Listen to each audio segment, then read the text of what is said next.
Hey everybody, this is Erica, the technology nerd who likes to film stuff. We are at it again. This is the Galaxy S8 Plus this time that I'm going to unbox. I just went to T-Mobile this morning to pick this up. Now I planned fully to get the black version so that I could have an orchid gray and a black, just to have some color differences. But I'm telling you guys that this orchid gray color is just so gorgeous that I could not help myself. I had to get the same color. At least it'll be comparative, exactly side by side. The reason that I love this color is that under some lighting, it has a really delicate purple to it. And then under other lighting, suddenly that purple goes away and it's just pure gray. It's really fascinating to look at. Definitely recommend this color. So let's unbox it, shall we? Take off this sleeve here. Here I've got my mini karambit, as you guys are telling me it's called. By the way, see this mark that I have right here on my finger? I did this by pinching it. I did not cut it or do anything like that, and certainly the Galaxy phones did not cause this. In my last video, there was all types of comments about my finger. So, case closed. I'm just silly and I pinched it, that's all. Come on. Slice. It's now open. Now this unboxing experience is going to be exactly the same as yesterday's. Ooh. Okay, so I'm going to take this out of the case right now. So here we have a tab to pull this out of the box, and here we can see the immediate size difference. Wow, that is a lot bigger. While playing around with this yesterday, this really does just feel like a taller Galaxy Note 7 sans S Pen. And with the size of this thing, this really does remind me of the Galaxy Note 7 with the curves and all. So let's go ahead and peel all the plastic off. Peel the plastic off on the front. I'm going to peel this sticker off the back.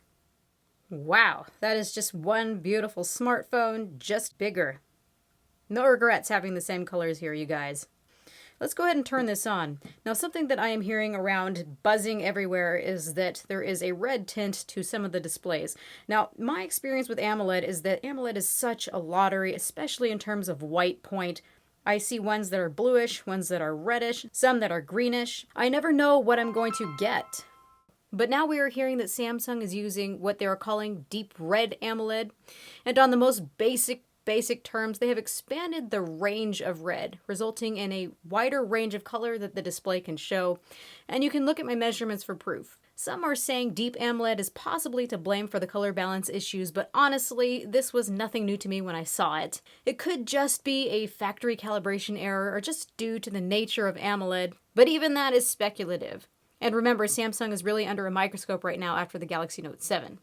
So to make people happy, Samsung will introduce a software update that's going to let you adjust that reddish look. But honestly, I'm telling you, if your display is reddish, just go and exchange it. Color balance sliders could make the white point look less reddish, but it could mess with the calibration as a whole, and not in a good way. And applying a one-size-fits-all band-aid won't work for everyone. And anyway, they would need to have this option available in all of the modes, including the Cinema, Photo, and Basic. It's only available underneath Adaptive Display, which is the least color accurate mode. Just go exchange your phones. Moving on. So initially turning this on, it doesn't look reddish or anything weird to me. Just seeing that flash screen for just a moment. If this does look reddish or anything on camera, that's for a very good reason. That's because of the white balance with this camera and my lighting source. So what you are seeing here for the white point is going to differ from what I'm seeing. Right now, this is kind of like it's like a greenish color a little bit, but it's certainly not reddish. Let's go ahead and start it up. So here we have both of the devices side by side, and their displays look really quite similar, at least in terms of how their whites look. So before talking further about these guys, let's go ahead and see what's in the box. So we're just going to pull this part up. You've got some things here. That's the T-Mobile SIM and the sticker for the service repairs. So right here you've got some documentation. You've also got your SIM ejection tool. Right here you've got the USB connector that you can use to transfer information between two different phones. Also you can put a USB stick here. Right here you've got a USB-C adapter. Right here we've got the charging brick, which is now in black for the very first time. This is the adaptive fast charging. Then under here, we've been hearing a lot of things and a lot of frustrations from people. We've got the AKG branded earbuds. Samsung said in their own press announcement that these are from AKG, when actually these are just Samsung earbuds that have been tuned by AKG. So they've put their little logo on here. So that's caused a lot of frustration for people, but what really matters is how they sound, and people seem to be liking it. Then we've got the replacement earbuds, and we've also got the USB-C charging cable. And that is all that's in the box. So now let's move on to some juicy points like size comparisons, but before we do that, there's something that I am noticing here, is that I think that the overall look of the larger version of the phone, the S8 Plus, is actually nicer than the smaller one. I think just proportionally things look nicer. You can see that the modules and everything are the same size, but I like that there's simply more room and more surface area on the larger phone. It just looks better to me, like it's less crowded or something. The biggest point that I see here is obviously the display sizes. This is a 6.2-inch display on the Galaxy S8 Plus, and it is quite a bit bigger than the 5.8-inch on just the S8. What sticks out to me the most with the size of the screens, though, is that both of these have curved displays. And what I'm noticing with this one is that there's a lot of curved surface area where there's very little just flat screen. So there's a lot of glare.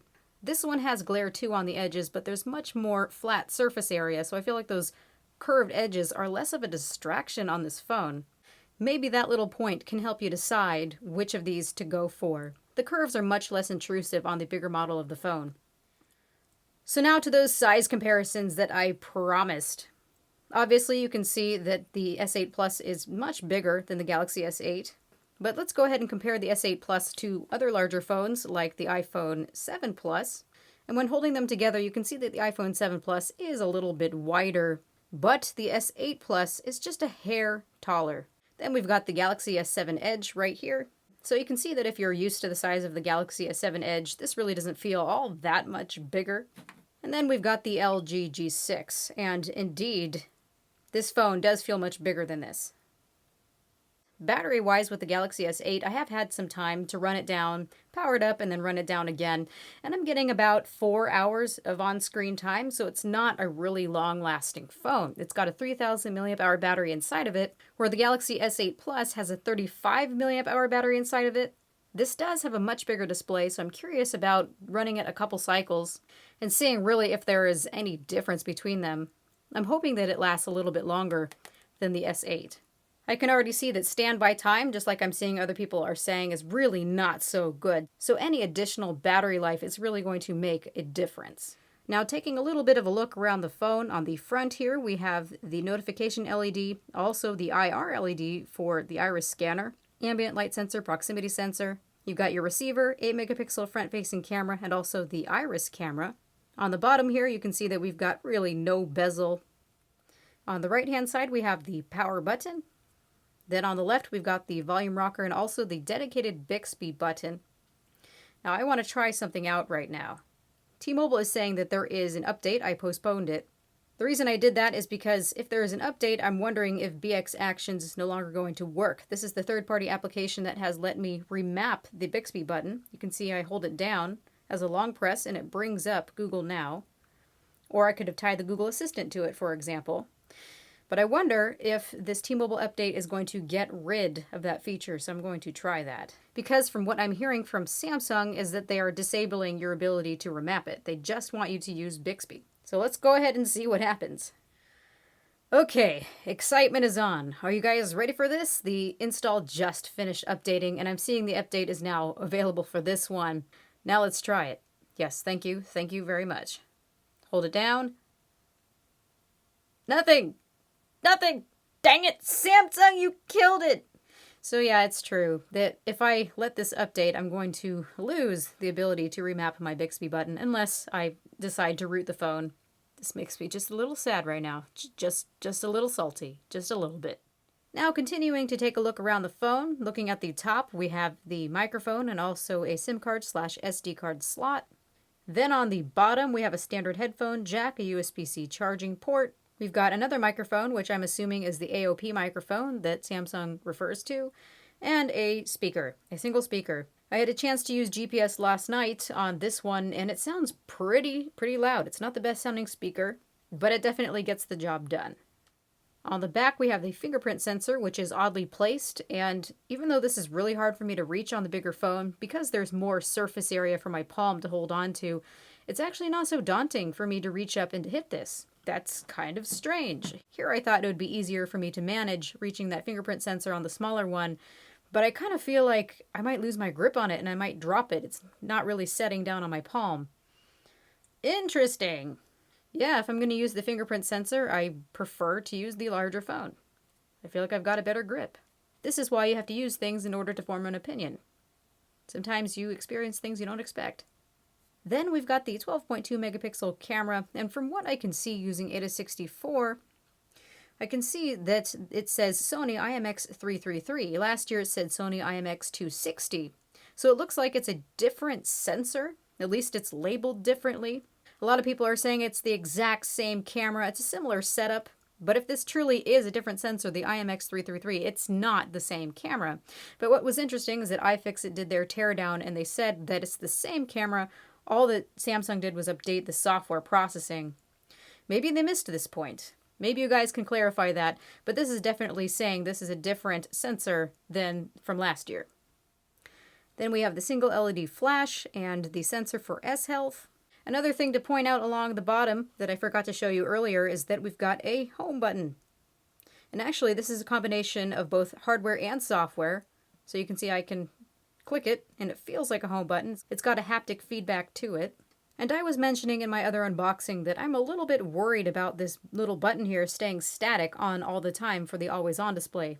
This little graphic here moves around the display so that there's no static image that can burn in, but this one stays the same. Now you can actually disable this so that this goes away and you just have this here. If any type of graphic is static on an AMOLED display for a long period of time, I don't care what generation AMOLED it is, if it's static long enough, the pixels will wear at a different rate than the rest of the display and it's going to burn in. So do yourself a favor, go underneath always on display settings, and you see it says home button and clock or information. Click clock or information only. Now when the always on display is executed, you can see that there is no button. Since this is a hardware button, once you press on it, it's going to act the same anyway. Last bit of features to point out is that this has inductive wireless charging, also NFC, and this is IP68 certified, so this is dust and water resistant. A crazy phone with a crazy amount of features.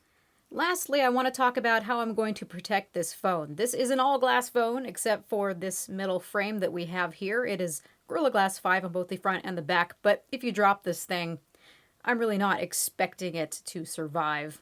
And yesterday I was showing the Rhino Shield crash guard that I have for my Galaxy S8. I don't have a crash guard right now for the bigger phone, but I will have it on Monday, as well as the glass screen protector and back protector. So stay tuned for that. I definitely want to make a video about that.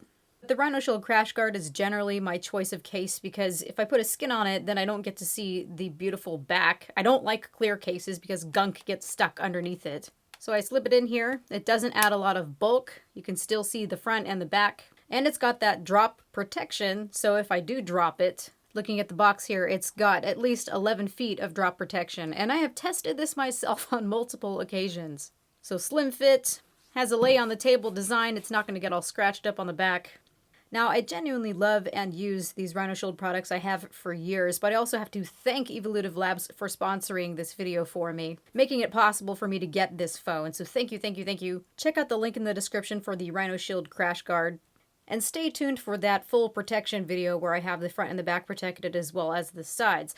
So this has been Erica, the technology nerd who likes to film stuff. Please rate, comment, and subscribe. I am sure surprised. I really thought that, where did it go? I really thought that I would like to use the small version of the phone, but there's just something about this one that's just a lot nicer. I like more of a flat viewing surface. So let me know what you think. Let me know which one that you are going to get. You can check out the unboxing that I did yesterday for the Galaxy S8. I also have a pretty in-depth hands-on impressions video already. You can check it right here in the information box, or you can check into the link in the description. So thank you guys so much for watching.